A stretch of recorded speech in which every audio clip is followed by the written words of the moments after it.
Hello दोस्तों, education magnet channel में आप लोगों का स्वागत है।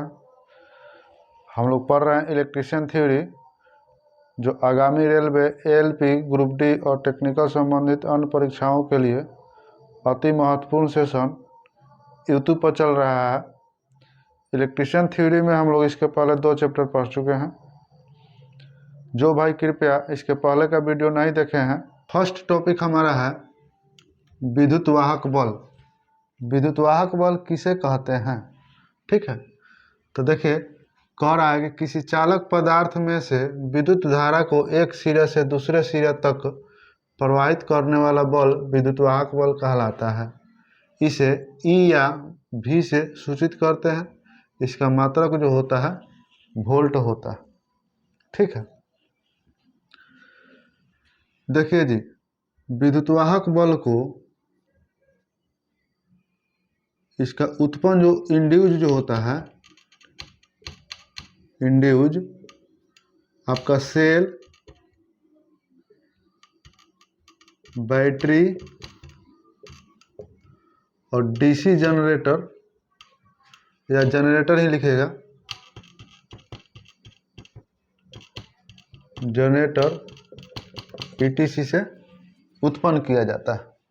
ठीक है, अब आइए हम आप लोग को विद्युत वाहक बल समझाते हैं। देखिए, ये मान लीजिए कि एगो मेरे पास चालक है,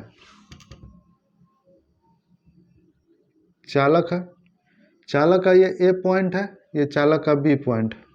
यहाँ पर कुछ चार्ज है, आवेश है।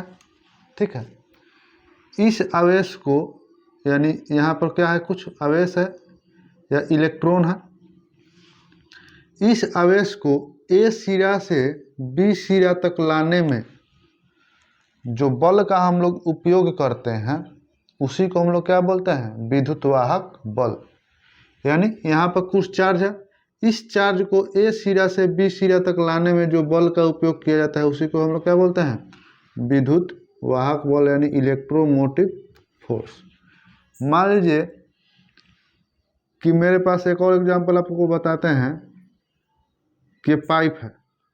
ठीक है, इस पाइप के ए पॉइंट तक, यानी ये जो पॉइंट आपको दिखाई दे रहा है, इस पॉइंट तक कुछ पानी है। अब इस पानी को यहाँ से हमको यहाँ तक लाना है, तो खाली यहाँ पर पानी रख दीजिएगा तो पानी यहाँ से यहाँ तक थोड़ी आ जाएगा जी, कभी भी नहीं आएगा। ठीक है, तो इस पानी को यहाँ से यहाँ तक बहाव करने के लिए यानी लाने के लिए पीछे से एगो बल दिया जाता है। ठीक है, यानी इसको यहाँ से यहाँ तक लाने में जो बल दिया जाता है, उसी बल को क्या बोला जाता है? उसी बल को बोला जाता है विद्युत वाहक बल। ठीक है, ठीक उसी तरह किसी कंडक्टर में इलेक्ट्रॉन या विद्युत धारा को प्रवाहित करने के लिए जिस बल का उपयोग किया जाता है, उसको हम लोग विद्युत वाहक बल बोलते हैं।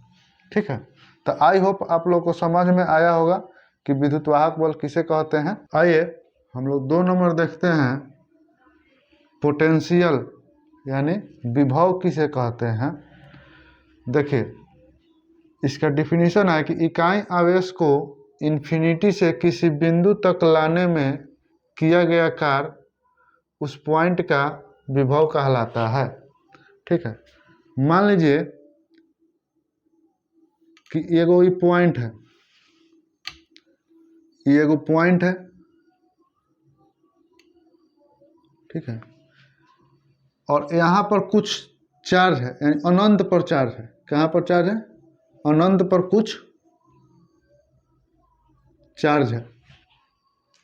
ठीक है, तो अनंत पर कुछ इकाई आवेश का चार्ज है, यानी कुछ यूनिट है, कुछ यूनिट है। यानी अनंत से किसी चार्ज को इस पॉइंट तक हम लाते हैं। ठीक है, तो लाने में जो कार्य होता है उसी को हम लोग क्या बोलते हैं? विभव बोलते हैं। ठीक है, यानी आई होप आप लोगों को समझ में आया होगा। एक बार और देखिए, हम बताते हैं। ये हमारे पास पॉइंट है और अनंत पर कुछ यूनिटी चार्ज है। उस चार्ज को अनंत से इस पॉइंट पर लाएंगे तो लाने में जो कार्य होता है ना, उसी को हम लोग क्या बोलते हैं, विभव बोलते हैं, यानी पोटेंशियल बोलते हैं। तो आई होप आप लोगों को पोटेंशियल समझ में आया होगा कि विभव किसे कहते हैं। अब आपका 3 नंबर में है पोटेंशियल डिफरेंस किसे कहते हैं। ठीक है, पीडी जिसको बोलते हैं। पोटेंशियल डिफरेंस जो होता है, इसका डिफिनीशन एक लाइन देखिएगा तो ऐसे लिखेगा कि जब किसी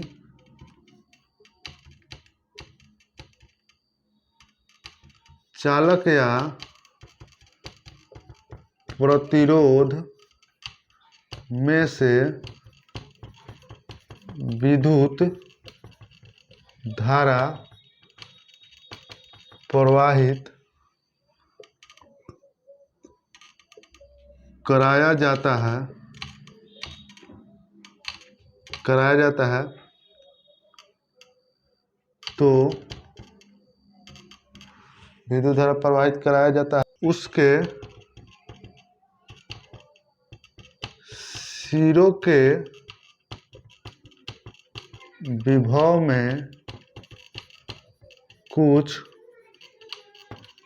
अंतर पैदा हो जाता है, जिसे पीडी कहते हैं, यानी पोटेंशियल डिफरेंस कहते हैं। ठीक है, इसका यानी इसका सूचित जो करते हैं, सूचित करते हैं आपका ई या भी से। इसका जो मात्रक होता है, पोटेंशियल डिफरेंस का मात्रक वोल्ट होता है। ठीक है, ये आपका डिफिनीशन हुआ।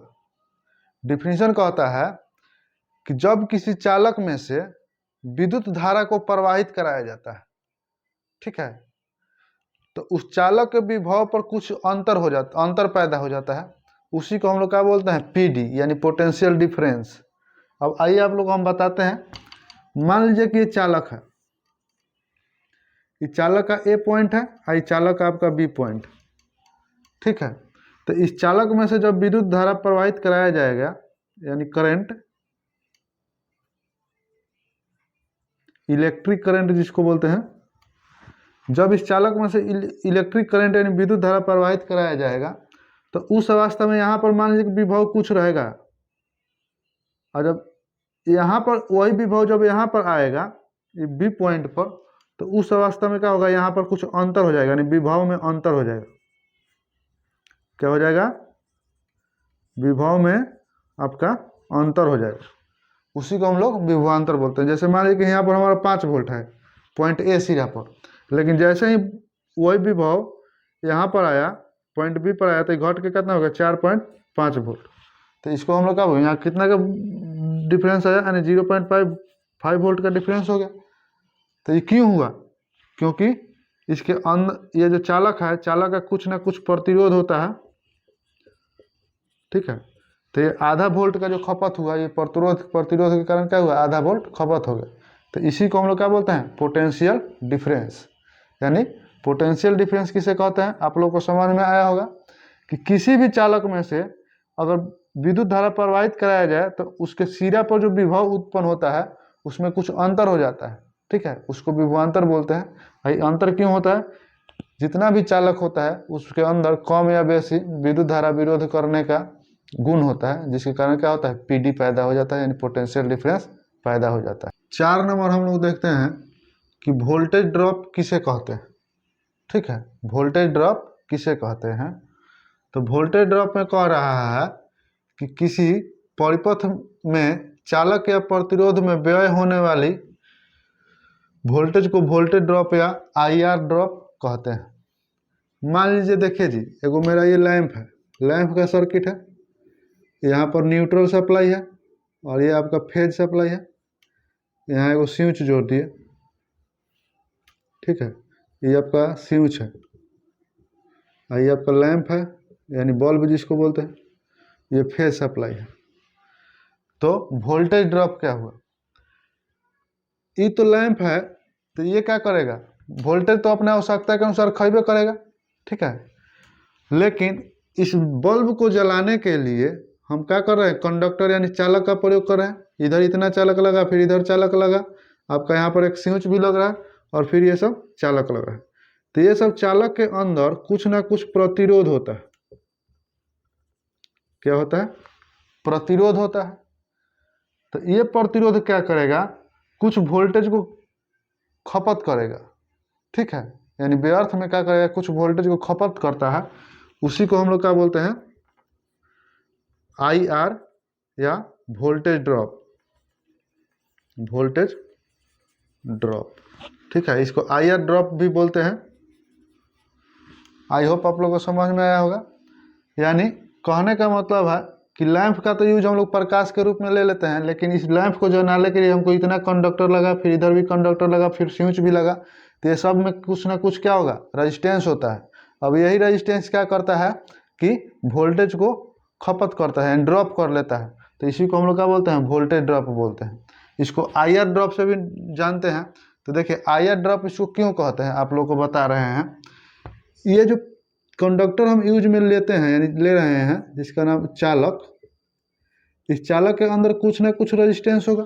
तो रेजिस्टेंस को R से डिनोट करते हैं, ठीक है। और जब ये इसके अंदर कुछ ना कुछ रेजिस्टेंस है, तो कहने का मतलब ये कुछ ना कुछ करंट को खपत कर रहा होगा, ठीक है, जिसको I बोलते हैं करंट को। तो वोल्टेज बराबर सूत्र क्या होता है, V बराबर I इंटू R। यानी R जो होता है चालक का रेजिस्टेंस, I यानी चालक कितना करंट को खपत कर रहा है व्यर्थ में। तो ये दोनों को गुना कीजिएगा तो ये हमारा V आ जाएगा, वोल्टेज ड्रॉप, ठीक है। तो इसी को हम लोग क्या बोलते हैं, IR ड्रॉप भी बोलते हैं, वोल्टेज ड्रॉप। तो आई होप आप लोगों को वोल्टेज ड्रॉप समझ में आया होगा किसे कहते हैं। 5 नंबर में मेरा टॉपिक है टर्मिनल वोल्टेज किसे कहते हैं, ठीक है। देखिए कह रहा है कि विद्युत आपूर्ति के स्रोत के टर्मिनल पर उपलब्ध वोल्टेज को टर्मिनल वोल्टेज कहते हैं। टर्मिनल वोल्टेज को यानी सूचित जो हम लोग करते हैं, इसको जिस तरह वोल्टेज को सूचित करते हैं E या V से, इसका मात्रक भी होता है, जो वोल्टेज का मात्रक होता है वो भी टर्मिनल वोल्टेज का, यानी इसका मात्रक होता है हमारा वोल्ट, ठीक है। अब देखिए इसको हम लोग समझते हैं। जैसे मान लीजिए कि मेरे पास एक बैटरी है, 12 वोल्ट का बैटरी है, ये आपका टर्मिनल पॉइंट, ठीक है। ये आपका क्या है, टर्मिनल पॉइंट है, ये बैटरी है, क्या है, बैटरी। ये आपका पॉजिटिव सिरा है, ये आपका निगेटिव सिरा है बैटरी के। तो कह रहा है कि टर्मिनल वोल्टेज किसे कहते हैं। ये क्या है, एक सोर्स है जो सप्लाई देता है, यानी किसी भी उपकरण को चलाने के लिए क्या करता है, सोर्स देता है। तो टर्मिनल वोल्टेज कहने का मतलब यहाँ पर जो वोल्टेज, इसके टर्मिनल पर जो वोल्टेज आ रहा है उसी को हम लोग क्या बोलते हैं, टर्मिनल वोल्टेज। यानी वोल्ट किसी भी सोर्स के टर्मिनल पर नापा गया वोल्टेज, यानी बिना लोड के नापा गया वोल्टेज को हम लोग क्या बोलते हैं, टर्मिनल वोल्टेज कहते हैं, ठीक है। यानी कोई भी सोर्स हो, उसके टर्मिनल पर अगर आप वोल्ट मीटर लगाकर उसका वोल्टेज नाप रहे हैं तो उसी को हम लोग क्या बोलते हैं, टर्मिनल वोल्टेज बोलते हैं। अब एगो होता है, देखिए जी, ये हो गया आपका टर्मिनल वोल्टेज, और एगो होता है लोड वोल्टेज। लोड वोल्टेज किसे कहते हैं, ठीक है। अब देखिए लोड वोल्टेज किसे कहते हैं, लोड लगाकर किसी आपूर्ति स्रोत पर अगर हम लोग लोड लगाकर वोल्टेज नापते हैं तो उसको बोलते हैं लोड वोल्टेज, ठीक है। तो मान लीजिए कि आपका टर्मिनल वोल्टेज बिना लोड के नापा गया वोल्टेज को टर्मिनल वोल्टेज कहते हैं। और मान लीजिए कि यहीं पर आप लोड लगा दीजिए, एगो बल्ब लगा दीजिए, तो ये बल्ब क्या होगा, प्रकाश देने लगेगा। तो जब बल्ब जैसे ही विद्युत आपूर्ति को खपत करेगा, उस वास्तव में वोल्टेज यहाँ पर कमी हो जाएगी। क्या हो जाएगा, वोल्टेज कमी हो जाएगा। यानी लोड जो वोल्टेज होता है हमेशा टर्मिनल वोल्टेज से, यानी टर्मिनल वोल्टेज से कम होता है। मान लीजिए कि टर्मिनल वोल्टेज बिना लोड के वोल्टेज हमारा 12 वोल्ट है, तो जैसे ही लोड लगाइएगा तो आपका टर्मिनल वोल्टेज यहाँ पर घट जाएगा, जैसे आपका 11.5 वोल्ट हो जाएगा, ठीक है। तो आई होप आप लोग को समझ में आया होगा कि टर्मिनल वोल्टेज किसे कहते हैं और लोड वोल्टेज किसे कहते हैं। किसी भी वैद्युतिक आपूर्ति के टर्मिनल पर नापा गया वोल्टेज को हम लोग टर्मिनल वोल्टेज कहते हैं और लोड लगा कर नापा गया वोल्टेज को हम लोग लोड वोल्टेज कहते हैं। 6 नंबर पॉइंट है वैद्युतिक कार्य किसे कहते हैं। ठीक है, तो कह रहा है कि किसी वैद्युतिक परिपथ में ईएमएफ द्वारा यानी विद्युत वाहक बल द्वारा इलेक्ट्रॉन को एक स्थान से दूसरे स्थान तक पहुंचाने में किया गया कार्य वैद्युतिक कार्य कहलाता है।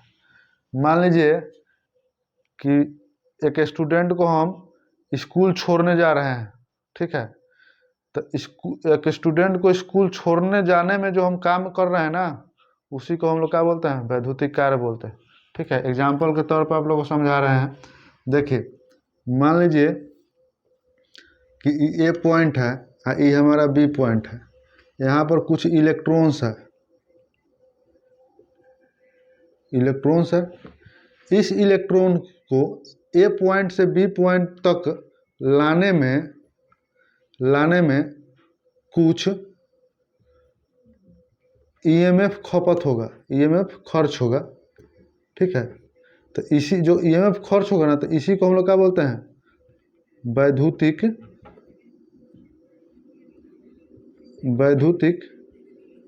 कार्य। ठीक है, यानी सीधी सी भाषा में कहना है कि इलेक्ट्रॉन्स को एक स्थान से दूसरे स्थान तक लाने में जो विद्युत वाहक बल खर्च होता है, उसी को हम लोग क्या बोलते हैं, वैद्युतिक कार्य बोलते हैं। वैद्युतिक यानी एक साधारण कार्य बराबर होता है बल गुने विस्थापन, वैद्युतिक कार्य बराबर होता है, वैद्युतिक कार्य बराबर आपका ईएमएफ गुना धारा गुना आपका समय। ठीक है, यानी इसको ऐसा भी लिख सकते हैं, W बराबर V इंटू आई इंटू टी। ठीक है, ये आपका वैद्युतिक कार्य हो गया। कार्य बराबर आप लोग जानबे करते हैं कि बल गुना विस्थापन। 1 जूल बराबर होता है, 1 जूल बराबर 1 न्यूटन मीटर, 1 न्यूटन मीटर। ठीक है, तो आई होप आप लोगों को समझ में आया होगा कि वैद्युतिक कार्य किसे कहते हैं। नेक्स्ट हमारा है इलेक्ट्रिकल पावर, जिसको वैद्युतिक शक्ति कहते हैं। तो वैद्युतिक शक्ति में होता है कि किसी वैद्युतिक उपकरण की कार्य करने की दर को शक्ति कहते हैं। ठीक है, यानी इसका मात्रक जो होता है, इसका मात्रक आपका हॉर्स पावर में होता है। ठीक है, जिसको हम लोग शॉर्ट में HP भी बोलते हैं। यानी घोड़ा के पावर बराबर हमारा क्या माना जाता है, वैद्युतिक शक्ति मापा जाता है। HP जो मापा जाता है, ये आपका मोटर या मोबाइल आदि की शक्ति मापा जाता है। ठीक है, आदि की शक्ति हमेशा HP में मापा जाता है। जितने भी आपके मोटर होते हैं या आपका ऑटोमोबाइल होता है, उस सब का शक्ति जो होता है HP में मापा जाता है, हॉर्स पावर में। ठीक है, अब देखिए, वैद्युतिक शक्ति बराबर होता है वैद्युतिक कार्य बटा में समय। ठीक है, यानी कितने समय में जो कार्य होता है उसको हम लोग वैद्युतिक शक्ति कहते हैं। साधारण पावर बराबर होता है आपका P बराबर W बटा में T।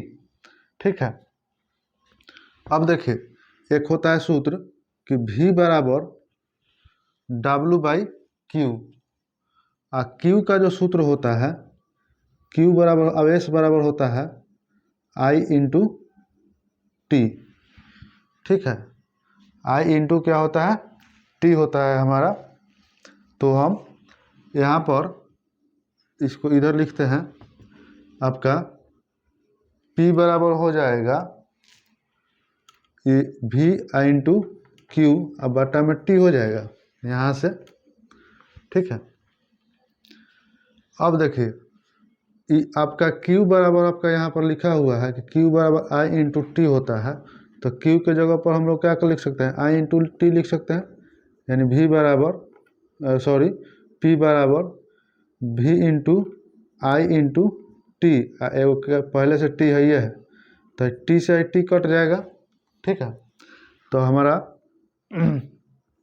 P बराबर क्या बचेगा, V इंटू आई। तो ये एगो पावर का सूत्र हो जाएगा, ठीक है। ये एगो सूत्र हो गया पावर का यहाँ से। अब देखिए एगो सूत्र होता है ओम के नियम से, P बराबर V स्क्वायर और बट्टा में R होता है, ठीक है।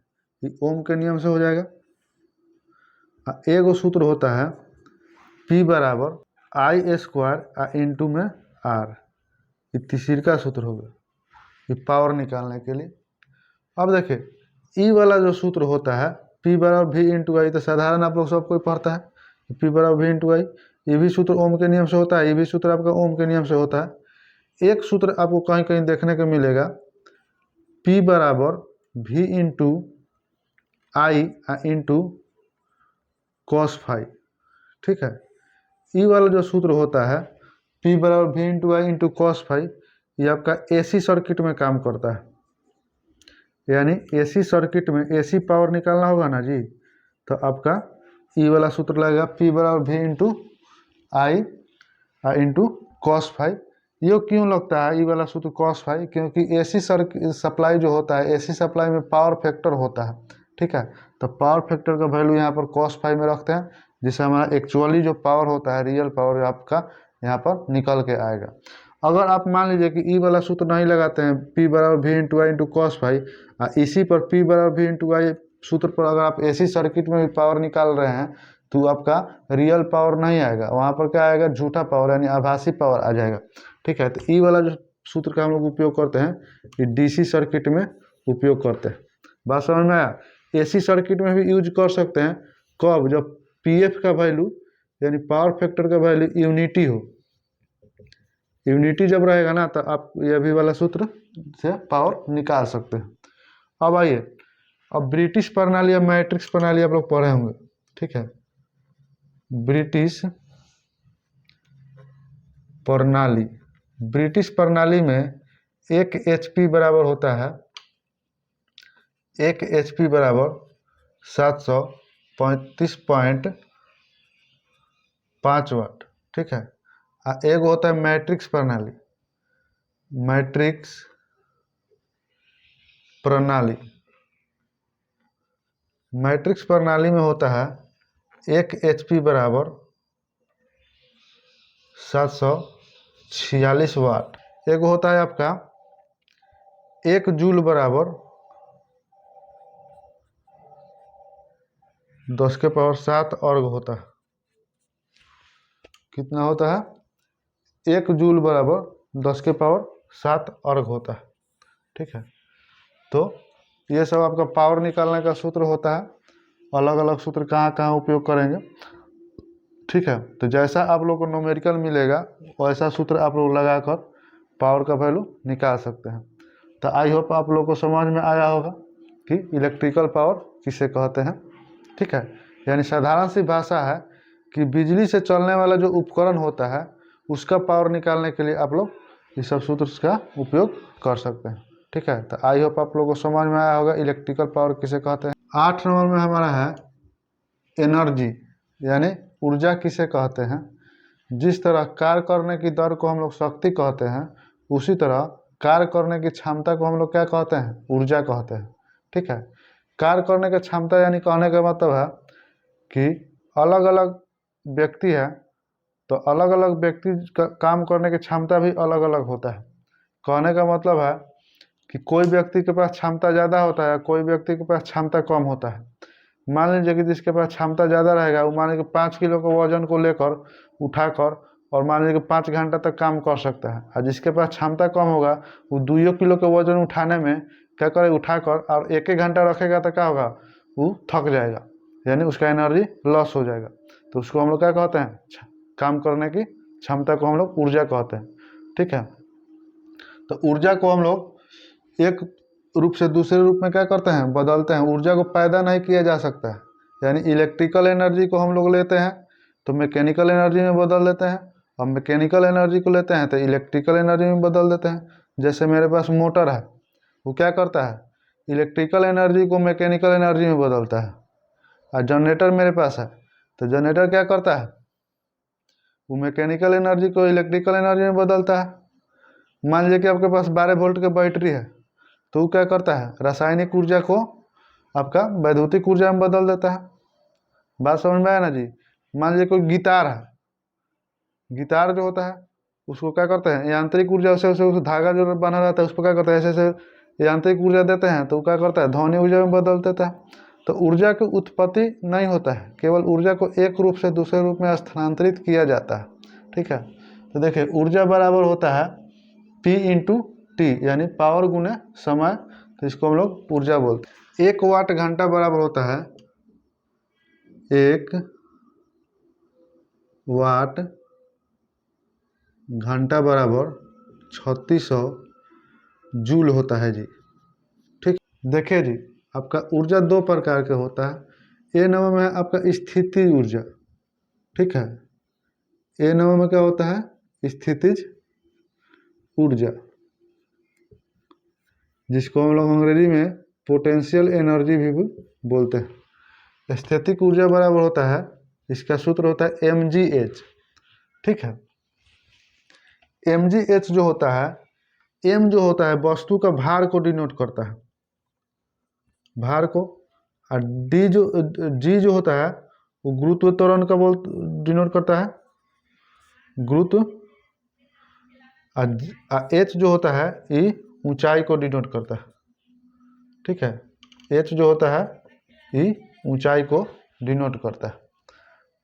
ठीक है, यानी ये आपका गुरुत्व बल ये जी, और ये भार हो गया, ये आपका ऊंचाई होगा।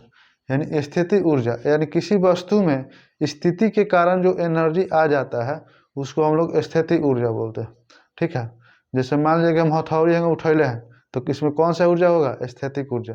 ठीक है, तो आपका ये स्थिति ऊर्जा की होता है। और 2 नंबर में होता है जी, बी नंबर में आपका गति ऊर्जा। गति ऊर्जा यानी कहने का मतलब इसको कनेटिक एनर्जी बोलते हैं। कनेटिक एनर्जी का सूत्र होता है आपका 1/2 mv²। बात समझ में आया ना जी।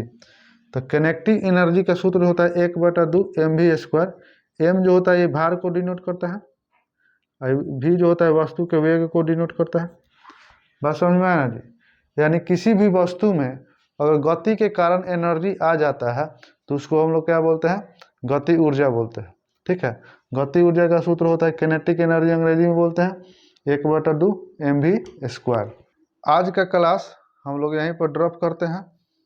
वीडियो अगर अच्छा लगा हो तो इसको लाइक कीजिएगा और सब्सक्राइब कीजिएगा, और अपने मित्र दोस्त के पास शेयर कीजिएगा। हाँ, पूरा वीडियो देखिएगा, आप लोग शुरू से लेकर अंत तक वीडियो देखिएगा, तब आप लोग को समझ में अधिक से अधिक आएगा। और अपना जो भी कमेंट होगा, कमेंट बॉक्स में ज़रूर अपना राय दीजिएगा, ताकि हमको समझ में आए कि आप लोग का क्या राय है। तो चलिए मिलते हैं अगले वीडियो में, तब तक नमस्कार।